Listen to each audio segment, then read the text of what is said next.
Hi hello नमस्कार. स्वागत आहे तुमचं माझ्या इमोशनल मराठी कथा या यूट्यूब चॅनलमध्ये. तर मित्रांनो, हा भाग ना पूर्ण ऐका. या भागामध्ये ना खूप भारी आणि खूप भयानक ट्विस्ट आलेले आहे. तर न स्किप करता व्हिडिओ पूर्ण बघा आणि यानंतरच्या पूर्ण भागात असा धमाकेदार ट्विस्ट असणार आहे. तर ही स्टोरीचा एकही भाग मिस करू नका, तुम्ही पूर्ण बघा. चला तर मग कथेला सुरुवात करू. गरीब मुलगी आणि श्रीमंत वकील भाग 14. फार्म हाऊसच्या बाहेर आलेली व्यक्ती हळूहळू दाराजवळ आली. वृद्ध व्यक्तीच्या चेहऱ्यावर भीती दिसत होती. अथर्वने विचारलं, तुम्ही यांना ओळखता का? वृद्ध व्यक्तीने हळू आवाजात उत्तर दिलं, हो, हा माणूस सईच्या बाबांच्या भूतकाळाशी जोडलेला आहे. दार उघडलं. समोर एक मध्यमवयी व्यक्ती उभी होती.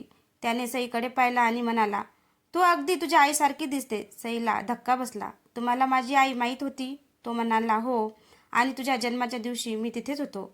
अथर्वने गंभीरपणे विचारलं, मग त्या दिवशी नेमकं काय घडलं? तो काही क्षण शांत राहिला. मग त्याने एक जुना फोटो बाहेर काढला. फोटोमध्ये सईची आई, तिचे वडील आणि तो स्वतः दिसत होते. फोटोच्या मागे तारीख लिहिलेली होती, सईच्या जन्माचा दिवस. सईने फोटो हातात घेतला. तिच्या डोळ्यात अश्रू आले. माझ्या बाबांनी मला इतकं मोठं सत्य का लपवलं? तो माणूस म्हणाला, कारण तुझ्या जन्मानंतर काही लोक तुझ्या मागे लागले होते. तुझ्या बाबांनी तुला वाचवण्यासाठी तुझी खरी ओळख लपवली. अथर्वने विचारलं, मग सईची खरी ओळख काय आहे? तो माणूस उत्तर देणार इतक्या त्याच्या फोनवर एक मेसेज आला. त्याने मेसेज पाहिला आणि अचानक गंभीर झाला. आपल्याकडे जास्त वेळ नाही. त्याने सईच्या हातात एक सीलबंद लिफाफा दिला. हे तुझ्या बाबांनी माझ्याकडे ठेवलेले शेवटचं पत्र आहे. हे फक्त तू आणि अथर्वने एकत्र वाचायचं. सईने लिफाफा हातात घेतला. अथर्व तिच्या शेजारी उभा राहिला. दोघांनी लिफाफा उघडला आणि पहिल्याच ओळीत लिहिलं होतं, सई, अथर्ववर विश्वास ठेव, कारण तुझ्या आयुष्याचं खरं रक्षक त्यानेच करायचं आहे. सईने बाबाचं पत्र पुन्हा एकदा वाचलं. अथर्ववर विश्वास ठेव. तिच्या मनात अनेक प्रश्न होते. अथर्वने शांतपणे विचारलं, सई, तुला माझ्यावर विश्वास आहे ना? सईने मान हलवली. हो, पण बाबांनी तुझं नाव पत्रात का लिहिलं हे मला जाणून घ्यायचं आहे. तेवढा त्या अनोळखी व्यक्तीने सांगितलं, तुझ्या बाबांनी अथर्वच्या वडिलांना एक मोठी जबाबदारी दिली होती, तुझ्या सुरक्षतेची. अथर्वला धक्का बसला.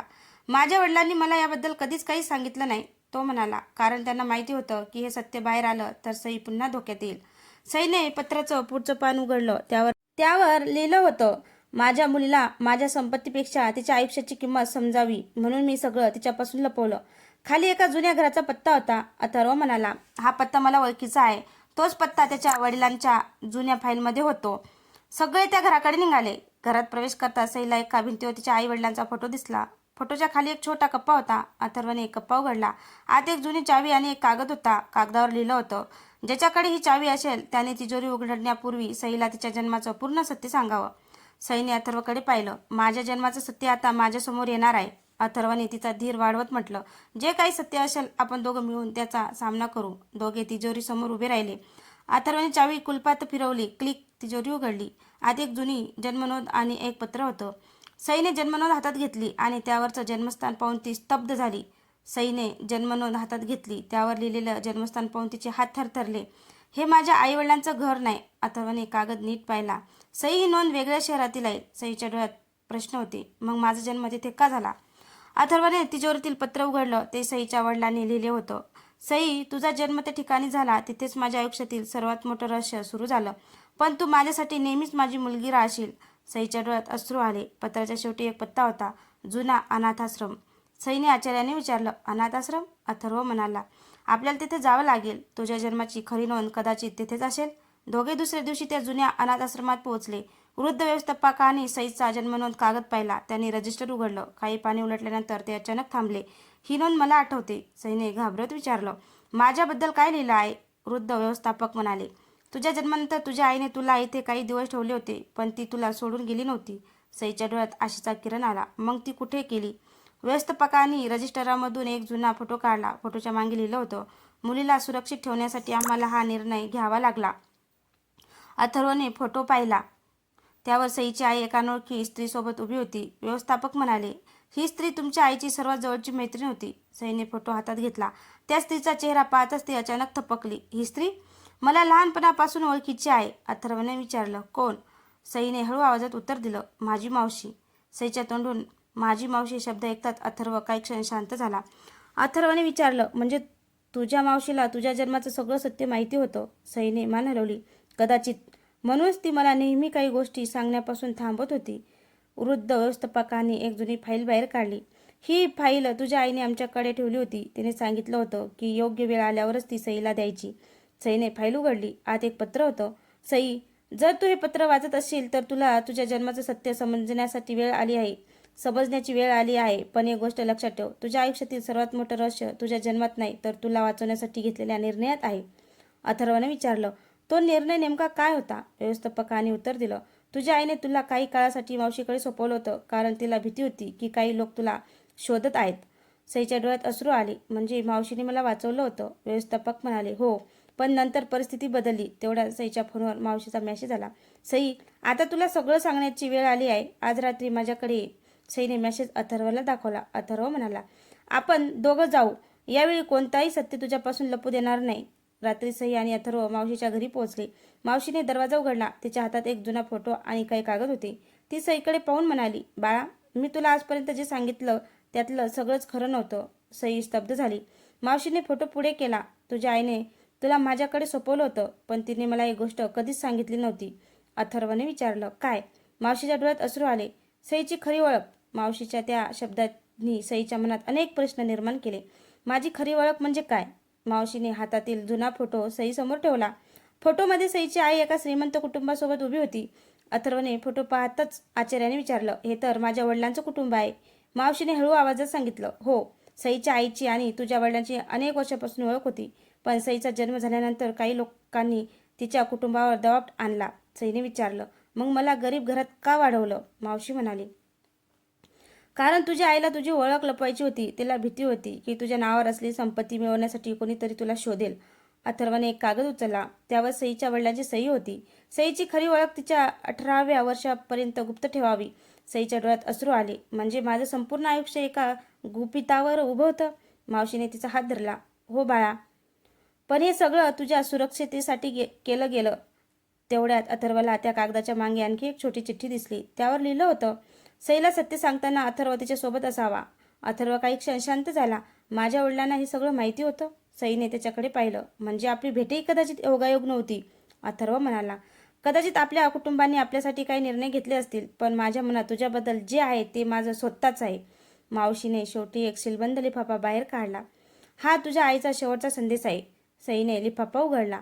पहिल्याच वळीत लिहिलं होतं, सई, तुझी खरी ओळख जाणून घेतल्यानंतर तुला एक निर्णय घ्यावा लागेल. सईने पुढचं पान उघडलं. पण त्याआधीच घराच्या बाहेर गाडी थांबली. मावशीने खिडकीतून बाहेर पाहिलं आणि घाबरून म्हणाली, तो इथे कसा आला? मावशी खिडकीतून बाहेर पाहत होती. सईने विचारलं, कोण आलंय? मावशीने उत्तर दिलं, नाही. अथर्वने खिडकीतून पाहिलं. बाहेर विराज उभा होता. विराज घरात आला आणि म्हणाला, आता हे सत्य सईपासून लपवणं योग्य नाही. मावशीने विचारलं, तुला इथे येण्याची गरज काय होती? विराज म्हणाला, कारण तिच्या आईने मला एक वचन दिलं होतं आणि आज ते वचन पूर्ण करण्याची वेळ आली आहे. सईने विचारलं, माझी खरी ओळख काय आहे? विराजने एक जुनी फाईल सई समोर ठेवली. तुझे वडील ज्या कुटुंबात आले होते ते साधं कुटुंब नव्हतं, पण त्यांनी संपत्तीपेक्षा तुझ्या सुरक्षतेला महत्त्व दिलं. सई शांतपणे ऐकत होती. विराज पुढे म्हणाला, तुझ्या नावावर असलेली संपत्ती तुला मिळावी अशी तुझ्या वडिलांची इच्छा होती, मात्र त्यासाठी एक अट होती. अथर्वने विचारलं, कुठली अट? विराज म्हणाला, सईने स्वतःच्या इच्छेने निर्णय घ्यावा, तिच्यावर कुणाचाही दबाव नसावा. सईने आईचं पत्र उघडलं. त्यात लिहिलं होतं, माझ्या मुलीला कोणाची संपत्ती नको असेल तर ती नाकारू शकते, पण तिला तिच्या आयुष्याचा निर्णय स्वतः घेता यावा एवढीच माझी इच्छा आहे. सईच्या डोळ्यात अश्रू आले. ती अथर्वकडे पाहून म्हणाली, मला संपत्तीपेक्षा माझं स्वातंत्र्य आणि माझ्या माणसाचा विश्वास महत्त्वाचा आहे. अथर्वने हसून मान हलवली. तेवढ्यात विराजच्या फोनवर एक कॉल आला. कॉल ऐकल्यानंतर त्याचा चेहरा गंभीर झाला. तो म्हणाला, आपल्याकडे वेळ खूप कमी आहे, कारण सईच्या वडिलांच्या जुन्या संपत्तीवर दावा करणारी व्यक्ती उद्या कोर्टात येणार आहे. अथर्व, जो स्वतः वकील होता, लगेच म्हणाला, मग उद्या मी सईची बाजू कोर्टात मांडणार. सईने त्याच्याकडे पाहिलं. आता तिच्या आयुष्याचा सर्वात मोठा निर्णय न्यायालयात होणार होता. दुसऱ्या दिवशी कोर्टात सुनावणी सुरू झाली. सई शांतपणे अथर्वच्या शेजारी बसली होती. समोर एक अनोळखी व्यक्ती आपल्या वकिलासोबत उभी होती. न्यायाधीशांनी विचारलं, तुम्ही सईच्या वडिलांच्या संपत्तीवर दावा का करत आहात? तो व्यक्ती म्हणाला, कारण या संपत्तीचा कायदेशीर वारस मीच आहे. अथर्व उभा राहिला. महोदय, माझ्याकडे सईच्या वडिलांनी केलेला अधिकृत कागदपत्र आहेत. त्यात त्यांनी स्पष्टपणे सईला वारस घोषित केला आहे.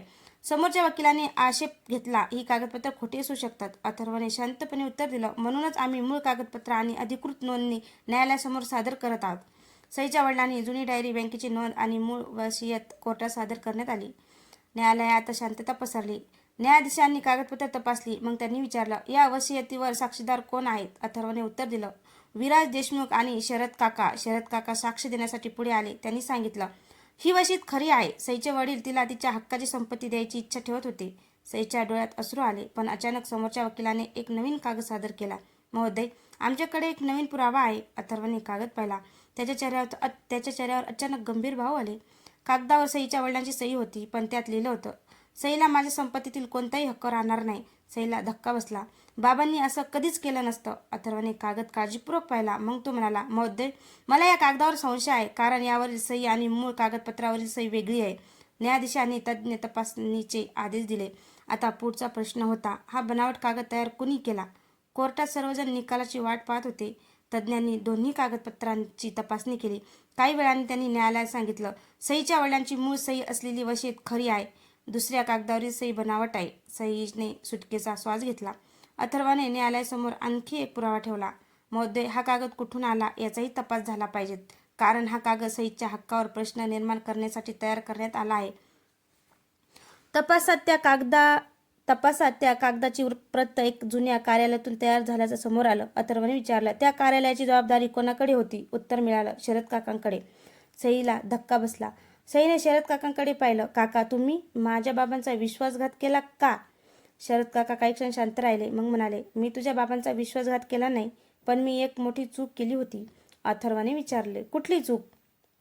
शरद काका म्हणाले, मी चुकीच्या व्यक्तीवर विश्वास ठेवला. तेवढ्यात विराज पुढे आला. त्याने एक जुनी फाईल न्यायालयात दिली. महोदय, या फाईलमध्ये त्या व्यक्तीचं नाव आहे, ज्याने बनावट कागद तयार करण्यासाठी शरद काकांचा वापर केला. न्यायाधीशांनी फाईल उघडली. नाव पाहता सगळे स्तब्ध झाले. ते नाव होतं सईची मावशी. सईच्या डोळ्यात अश्रू आले. मावशी, तुम्ही? मावशी शांतपणे उभी होती, पण तिच्या चेहऱ्यावर आश्चर्य नव्हतं. ती फक्त म्हणाली, हो, पण माझं कारण ऐकल्याशिवाय माझा न्याय करू नकोस. तर मित्रांनो, कसा वाटला हा भाग तर कमेंटमध्ये नक्की सांगा. आणि चॅनलवर नवीन असाल तर चॅनलला सबस्क्राईब करा, जेणेकरून माझा येणारा प्रत्येक व्हिडिओ तुमच्यापर्यंत पोहोचू शकेल.